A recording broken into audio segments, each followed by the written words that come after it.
Something I'm constantly doing is keeping an eye out for new exercises. Anything that gets me jack stacked and yiggity yacked, I want in my program. And I assume you're the same way, which is why today I want to bring you 3 of these new exercises that I've been doing in the past couple years that have gotten me a lot of gains and hopefully can get you a lot of gains too. But before we jump into it, I'd like to ask you guys to like and subscribe, and let's get on with it. With our first exercise, this is a variation of a very common bicep curl exercise, the standing cable curl. But what if you tilted it on its axis? Let me introduce you to the cable row curl. This is a shortened bias bicep curl, which goes contrary to everything that's popular now with the lengthened bias stuff. But let me tell you, shortened bias still has a place in your workout, namely in getting a sick fucking pump, because this pumps all the blood you can possibly want into your biceps while also being extremely grindable,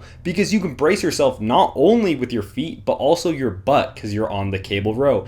And because of the position of the cable in your body, when you raise your elbows instead of like a standing cable curl, it just dropping to almost no tension. Here it stays the tension, but you're allowed to cheat more effectively. It also has a different resistance curve as compared to a regular cable curl standing straight up. Not only can you cheat more effectively by shifting your elbow position, but also they have a different pulley system. So it's intentionally harder because rows you can move more weight. So if you're like me and you max out the regular cable machine doing standing cable curls, shifting over to the row machine to do your curls makes a huge difference and leaves a ton, almost pretty much infinite room for growth, because I don't think I'll ever be able to curl a max cable row stack. This exercise is really easy to get right. All you gotta do is pick your favorite curl bar, and then when it comes to cheating the reps, your body intuitively does the right thing.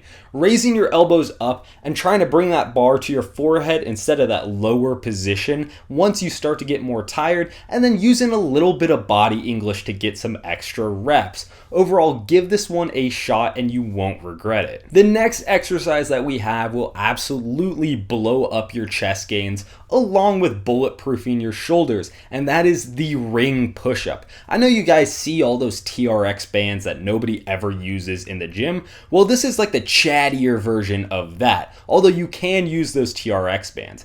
As I said, the ring push-up will not only bulletproof your shoulders, but also has tremendous potential to make chest gains. It is kind of like a body weight version of a dumbbell press, except better in some ways. The first thing is that it is scalable at pretty much any level, whether you're moving your foot position, a different hand position, or adding weight to your back. This combined with the ability to get into a huge deep stretch because you don't have those big bulky dumbbells in the way is insane. Yes, it takes a little bit of stabilization, but that extra stabilization makes the contraction and the squeeze part of the motion just as juicy as the deep stretch that you can get. Not having complete stable exercises, Smith machine benched up slow pause reps is not always a bad thing. At the end of the day, we are humans, not just machines to sit here and look pretty with our muscles, so we should be able to move in volatile positions, and the ring push-up is a best of both worlds in that situation. This exercise takes the advantages of both flies and presses and combines them.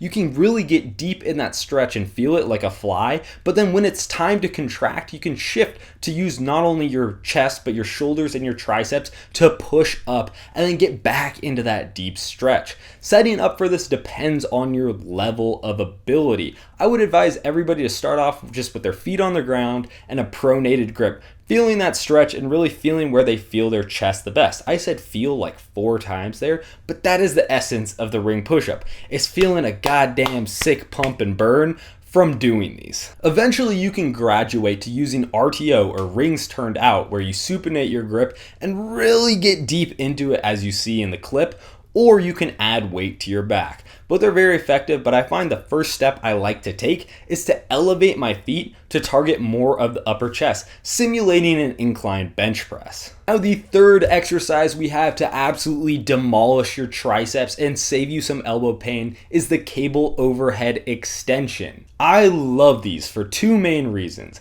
First is the crazy stretch you can get on the long head of your tricep, and really the body English you can use to squeeze out a couple more reps, especially on my second variation. And second variation, second point on why I love these the most, let's get to it, is that it's one of the few long head exercises where you don't have to do a press down first and your elbows won't be screaming at you. Obviously, you should still warm up, and I usually do higher reps on my first set, but unlike skull crushers, you can do it without having to do those previous push down sets. It's one of the best exercises if you have elbow tendonitis and still want to get big triceps. Now, I have two ways of doing this. One that I've been doing for years is where you set the cable at the top, you grab the rope attachment, and you bend over, and then you can extend downwards while feeling that stretch as the weight pulls you back. I've found this is a bit harder for people to learn, but for me, the stretch is unmatched with this variation. But then I thought, hey, why do we only put the cable attachments either at the top or the bottom? What if we set it in the middle? And this is where I came up with a much easier to learn variation for the majority of people, and I'm currently running it in my program, where you just set the cable at the middle, get right under it, stand up, feel that stretch, and extend overhead. This right here will save you a lot of time and hassle, and in the future you can learn the other variation just for variety's sake. I also find that using a loop attachment like you see in the video is super advantageous because you don't have to worry about grip at all, and some rope attachments dig into your hands.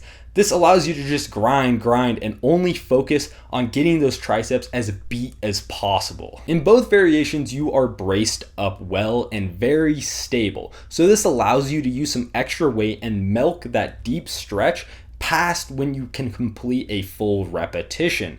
With triceps and back movements, I found you have to go beyond failure because most of the time it's extremely safe and extremely beneficial. So after you finish and get your last squeeze rep, just give a couple of partials and see how it feels. All right, I want you guys to go try out these exercises and let me know what you think of them. And then in the comment section, leave some exercises you think I should try out to continue on my gain train. If you guys like this video and you want to see more videos about the exercises that I personally love doing, then let me know. Anyways, like and subscribe, and I'm out. Peace.